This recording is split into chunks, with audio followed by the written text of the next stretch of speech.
नमस्कार दोस्तों, मैं हूं अर्पित और एक बार फिर से आपका स्वागत है। यूं तो बिहार को लेकर पिछले एक माह से सरगर्मियां काफी तेज हैं, लेकिन 18 जनवरी को तो यहां की राजनीति में भूचाल ही आ गया है, जिसकी कई सारी वजह हैं, जिसमें से एक ये है कि लालू यादव ने अपनी पार्टी यानी आरजेडी की राष्ट्रीय कार्यकारिणी की बैठक बुलाई है, जिसके लिए मौर्य होटल के सभी कमरे बुक कर लिए गए हैं और पार्टी के सभी नेताओं को यहां पर आमंत्रित किया गया है। मीटिंग का एजेंडा यह है कि बिहार में राजद का नया प्रदेश अध्यक्ष चुना जाएगा, जो कि बहुत महत्वपूर्ण कदम होगा आगामी विधानसभा चुनाव से पहले। इसके अलावा विधानसभा चुनाव के लिए रणनीति तो बननी ही है, लेकिन जो सबसे खास बात है वो ये है कि नीतीश कुमार पर पार्टी का क्या रुख रहेगा, इस बारे में भी चर्चा होगी। आप जानते हैं कि नीतीश कुमार को लेकर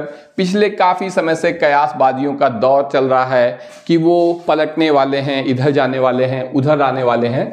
तो इस बारे में भी आरजेडी का क्या स्टैंड रहेगा, इस पर चर्चा होगी। इसके अलावा राहुल गांधी भी इसी दिन पटना पहुंच रहे हैं। आपको बता दें कि पहले राहुल गांधी के लिए कहा जा रहा था कि वो संविधान से जुड़े किसी कार्यक्रम में भाग लेने के लिए पटना आ रहे हैं, लेकिन अब जैसा कि स्पष्ट हो चुका है कि राहुल गांधी यहां पर तेजस्वी यादव और लालू यादव से भी मुलाकात करेंगे और सीट शेयरिंग को लेकर यहां पर चर्चा होने जा रही है, खासतौर से तब जब आप सभी जानते हैं कि दही चूड़ा भोज पर लालू यादव पशुपति पारस के यहां गए थे, जो कि एनडीए सरकार में पूर्व मंत्री रह चुके हैं। ऐसे में कहा जा रहा है कि पशुपति पारस का अब इंडिया गठबंधन में शामिल होना एनडीए को छोड़कर बिल्कुल तय है। पशुपति पारस ने पहले ही ऐलान कर दिया था कि वो आगामी विधानसभा चुनाव में सभी 243 सीटों पर अपने प्रत्याशी उतारेंगे। तो अब पशुपति पारस इंडिया गठबंधन में आते हैं तो उन्हें किस तरीके से सीटें दी जाएंगी, इन सब चीजों के बारे में भी राहुल गांधी से बात करेगा राष्ट्रीय जनता दल का शीर्ष नेतृत्व यानी कि लालू यादव और तेजस्वी यादव। राहुल के पटना आने से पहले ही भारतीय जनता पार्टी और नीतीश कुमार की सरकार घबराई हुई है। किस तरह से घबराई हुई है आप देख सकते हैं कि राहुल के दौरे से पूर्व बड़ी कार्रवाई की गई है सरकार के द्वारा, क्योंकि राहुल गांधी के पटना आगमन पर पटना के कांग्रेस नेताओं ने शहर भर में पोस्टर्स लगाए थे और इन सभी पोस्टर्स को सरकार ने निकलवा दिया है, इन्हें फेंक दिया गया है उखाड़कर, जिसे लेकर काफी ज्यादा आक्रोश है कांग्रेस के नेताओं में, क्योंकि इसे राहुल गांधी को अपमानित करने के लिए एक हथकंडे के रूप में देखा जा रहा है। आखिर क्या जरूरत थी इन पोस्टर्स को हटाने की।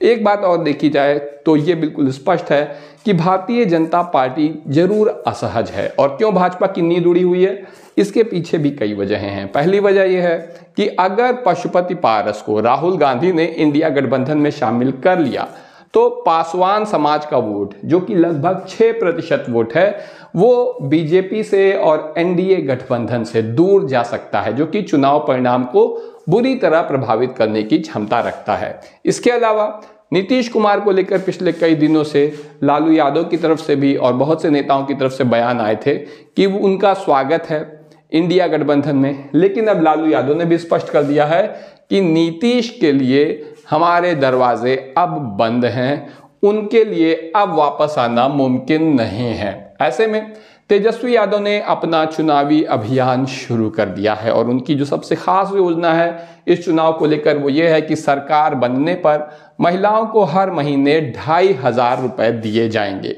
ये योजना वैसी ही योजना है जिस तरीके की योजना के दम पर झारखंड में सरकार ने वापसी की थी इंडिया गठबंधन की, और कांग्रेस भी ऐसा मान रही है कि ये योजना बहुत अच्छी है। और इसी के साथ महिलाओं को प्रति महीने 2,500 देने के अलावा संविधान के नाम पर, आरक्षण को के नाम पर, इन सभी चीजों के नाम पर अगर दलित पिछड़ों, अति पिछड़ों और अल्पसंख्यकों को लामबंद कर लिया जाता है तो 122 सीट जीतना कोई बड़ी बात नहीं है और इस तरीके से बिहार में इंडिया गठबंधन की सरकार आ सकती है। बिहार में अगर वर्तमान सरकार की बात करें तो इसका कार्यकाल नवंबर 2025 तक है, यानी कि नवंबर से पहले चुनाव हर हालत में होना है। इस वजह से लेकिन अब आप देख रहे हैं कि चुनाव और पहले ही हो जाएगा। ऐसा ही लग रहा है क्योंकि जनवरी से ही चुनावी भूमिका बननी शुरू हो चुकी है।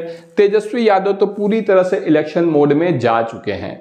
वो एक के बाद दूसरे जिलों में दौरा कर रहे हैं, प्रचार अभियान में लग चुके हैं। वहीं एनडीए में इस वक्त भी सिर्फ उटव्वल मची हुई है, सिर्फ उटव्वल मची हुई है, क्योंकि आप देख सकते हैं कि जितिन राम मांझी, जिनकी पार्टी है हम, और इन्होंने 20 सीट की मांग कर दी है आगामी विधानसभा चुनाव को लेकर। 20 सीट की मांग कर दी है, जो देने के लिए भाजपा हरगिज तैयार नहीं है। क्योंकि आपने देखा है कि बिहार में सभी ये जो पार्टियां हैं, किसी भी तरफ चुनाव के पहले किधर हैं और चुनाव के बाद किधर हैं, इसका कोई भरोसा नहीं है। ऐसे में 20 सीट इन्हें देना भाजपा के लिए अपने पैर पर कुल्हाड़ी मारना साबित हो सकता है, लेकिन भाजपा तैयार नहीं है। जितिन राम मांझी अड़े हुए हैं और बवाल मचा हुआ है। इसके अलावा विपक्ष में रहकर भी यहां पर देखिए आप क्या कह रहे हैं चिराग पासवान कि मैं एनडीए में हूं, लेकिन अगर मैं विपक्ष में होता तो बीपीएससी छात्रों के साथ खड़ा होता। ये किस तरीके का बयान है? आप देख सकते हैं कि चिराग पासवान धमकी दे रहे हैं कि अगर मुझे, जैसे कि मैं चाह रहा हूं, आपको बता दें इन्होंने पिछले लोकसभा चुनाव में 5 सीटें जीती थी 100% स्ट्राइक के साथ, यानी हर वो सीट जिस पर इन्होंने चुनाव लड़ा उसे वो जीत गए थे। यही वजह है कि ये 50 सीट मांग रहे हैं। इन्होंने ऐलान कर दिया है कि 50 सीट पर हम अपने प्रत्याशी उतारेंगे।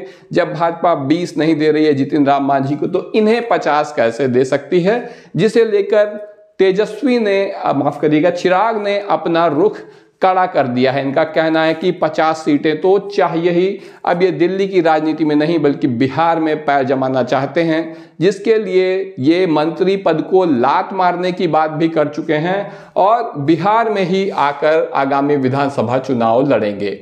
ये भी कहा जा रहा है कि जिस तरीके से पशुपति पारस ने एनडीए गठबंधन छोड़ दिया है, उस तरीके से जितिन राम मांझी भी छोड़ सकते हैं एनडीए को। क्यों? क्योंकि माना जा रहा है कि चिराग पासवान को तो भाजपा फिर भी मना लेगी किसी न किसी तरीके से, लेकिन मांझी को मनाने के मूड में भाजपा भी नहीं दिख रही है। ऐसे में ये खबर है कि मांझी एनडीए गठबंधन छोड़ सकते हैं। इसके अलावा मांझी को भी इस बात का अंदाजा है कि भाजपा के दिन अब बिहार में गिने चुने ही हैं। वो भी एक अच्छे मौसम विज्ञानी हैं और समझ रहे हैं कि समय जो कि सबसे बलवान होता है, आने वाला समय भाजपा का नहीं है बल्कि इंडिया गठबंधन का है। ऐसे में मांझी भी पलटी मारने जा रहे हैं। इस बारे में आपका जो भी कहना हो मैं जरूर बताइए। लाइट चली गई है। अभी के लिए बस इतना ही। धन्यवाद।